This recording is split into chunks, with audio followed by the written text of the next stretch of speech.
Hi guys, and welcome to this week's video tutorial, and this will be another English commentary of a match that was played in 1996. Red was the legendary Grandmaster Hu Ronghua, and black was Master Jiang Quansheng from Sichuan province. Again, I would like to take the opportunity to thank Master Yan Wenqing and Grandmaster Zhang Qiang for using their work to make this video tutorial. So without further ado, let us begin. Grandmaster Hu Ronghua started off with his trademark elephant opening. Black countered with p7 plus 1, which is a relatively steadfast counter. Now this counter was made rather popular back in the 1980s and 90s because Black would adopt a very slow but sure approach to the game. By making this move, Black would greatly decrease the possibility or chances of Red attacking with clever tactical combinations. However, one of the downsides of this move was that it would lead to a very slow-paced game and would allow Red to control the situation easily in the opening phase. Now in the match, Grandmaster Hu Ronghua developed his left horse as an edge horse. The main idea was to allow for faster development of this chariot, of his left chariot. Now this is not so commonly seen. Instead, p7 plus 1 is usually seen in actual play. Seeing that Red had played h8 plus 9 and that his central file was weakened, Black decided to counter with a central cannon. However, this move was commented unfavorably by Grandmaster Zhang Qiang and Master Yan Wenqing because it was overly stiff. And in actual fact, this move would contradict the original intentions of the opening because Black had played p7 plus 1 and had opted for a steadfast approach. Now with c8 equals to 5, his plans would now be thwarted and there would be confusion in his strategy. Now, this move showed that Black had insufficient understanding of Red's very agile and flexible formation. So the correct or advised counter at this point would be to play h8 plus 7 to develop the horse.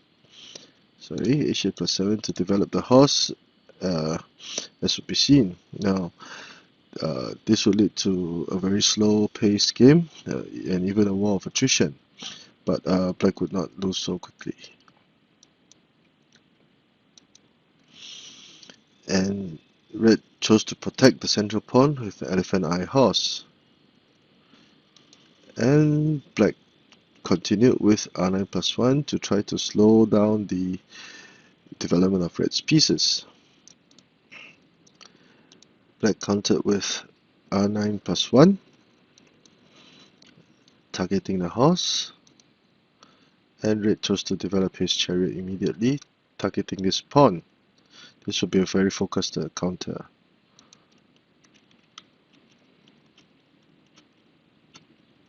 And Black tried to trade material very early on in the game, hoping to weaken Red's material forces. However, at this point in time, we can see that Black had already moved 1, 2, 3 major pieces, while Black had only moved 1 central cannon, so Black had already fallen behind in development. Now, the moves thus far are considered normal for the development of the pieces in this situation. Black took the opportunity and made use of the fact that Black's pieces on the right flank were still undeveloped, and this was a very favorable situation for Red to exploit. So he started trading material and ended up with this situation. Now, after so many rounds, Red will increase his initiative by 1 move, and by traversing the cannon over here to attack, Black would now upset Black's defensive formation, and Red will slowly increase his lead in the game, as will be seen. Now, again, Black wasted another move by moving the cannon to the central fort before moving here. Of course, red would not want to trade material and chose to attack the elephant. And this was another blunder. This was another blunder by black. Instead of e7 plus 5, e3 plus 5 would have been more favorable for defense and allowed for development of the material on this flank.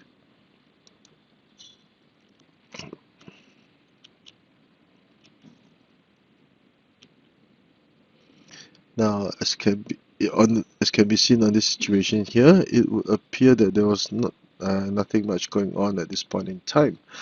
However, this could be nothing further than the truth, because now red advanced his cannon to the third rank and was preparing to start his very powerful attack. Now, at this point in time, we can see that 1, 2, 3, 4. 4 of red's major pieces had open lines for further development, whereas black's 1, 2, 3 pieces were now trapped. This cannon cannot do much, and the development of this elephant eye horse would be a huge issue, because there will not be many good lines for the black horse to move. And by advancing the cannon over here, this would deliver a very powerful blow to attack and hit black where it hurt most. Black tried to offer a trade of chariots, and of course red will refuse and choose to attack this horse at this point in time.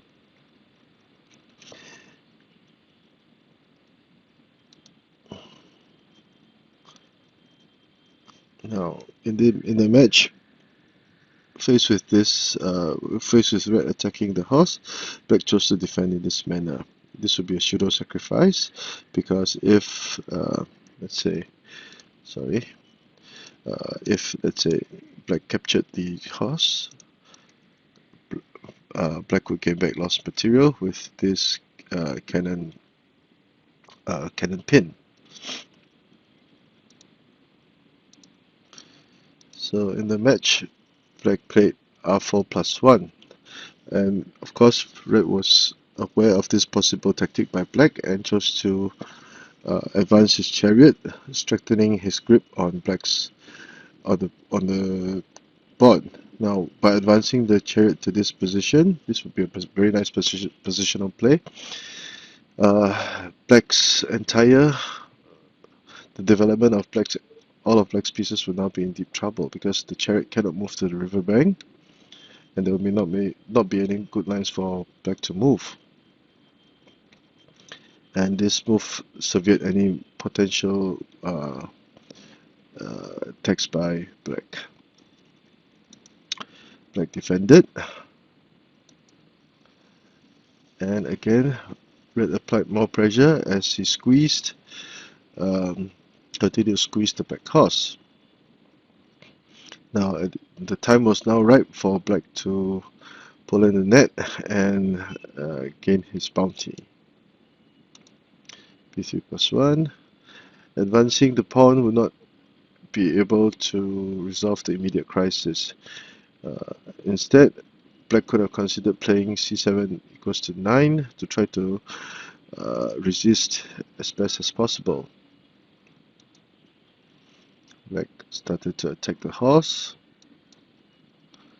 and the horse could not move here because the cannon would capture it. So black was forced to play a5 plus 6.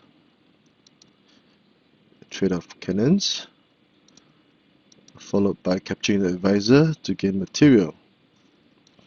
Black tried to salvage the situation with c7 plus 7, allowing red to defend before moving his horse to safety. And now the red horse would advance and threaten to capture the cannon. As can be seen, black's left flank was empty and void, and the lack of an advisor would spell big trouble for black. That is why when the horse advanced to threaten to capture the cannon, black retreated his cannon back to his bottom range to try to offer some defense as he tried his best to resist red's attack. But nevertheless, this was still a very huge predicament for black. The horse continued to attack, elbow the tiger eye horse. The elephant cannot move, or black would lose his horse.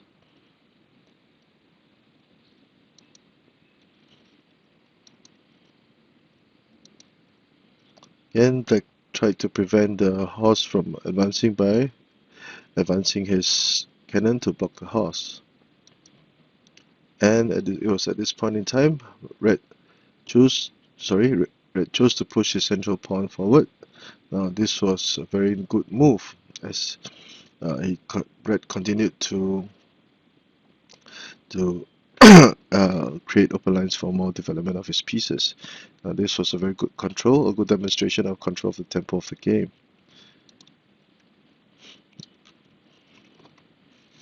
Now the cannon would now be prepared to attack the bottom rank. The king could come out for the checkmate.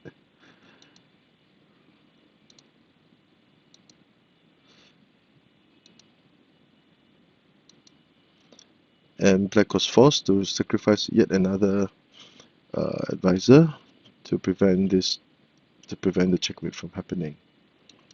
Red captured to another advisor, and black's defenses were basically torn apart. Black tried to mount some form of attack, but the king was over here and the horse, black's major pieces were on this flank, so there was not much that black could do. Red continued to attack, and at this point in time, black retreated his chariot and was prepared to charge the pawn forward to gain more material.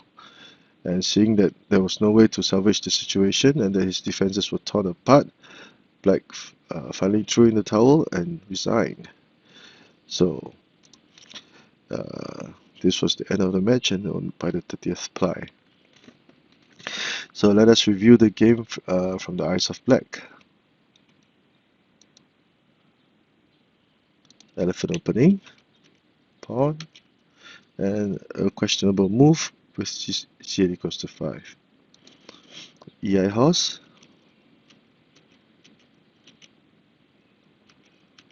black tried to trade material, but at this time he had fallen behind in the development of the pieces. A very nice and agile move for red to concentrate material on this flank, attack the elephant, and prevent or discourage development of the horse. Attempting a trade of material, of course red did not want, and at this point in time e7 plus 5 was played, whereas in fact e3 plus 5 would have been a better choice.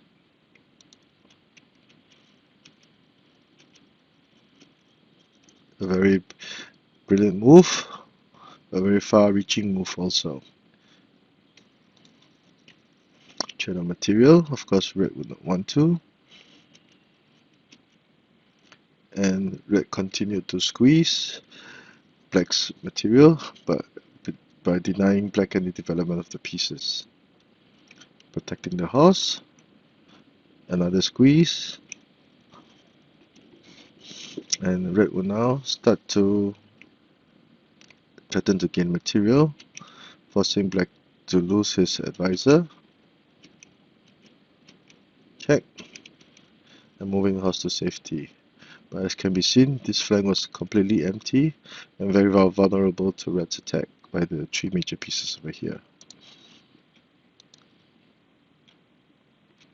Black tried his best to resist, but red was growing from strength to strength. And another very far-reaching move. Black tried to protect his pawns, hoping that he could drag the game into the endgame phase, whereby he could perhaps manage a draw. But red would have none of it, and chose to attack with the cannon. There's nothing much that black could do, threatening to checkmate with r4 plus 1.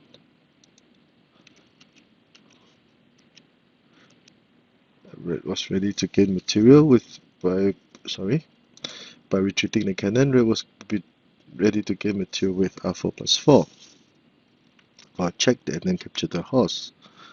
That was why black was forced to protect the horse, but at this point in time, black could now retreat his chariot, preparing to advance the central pawn for attack. So that was why black, seeing that things were futile, he decided to resign. So I hope you've enjoyed this game. Games with the elephant opening played by Grandmaster Hurunghua have been studied extensively for decades, and this is one of many examples of the Grandmaster's brilliance. So I hope you've enjoyed this short video. If you like the work that I've been doing, please do subscribe to my channel and give me a thumbs up. Thank you.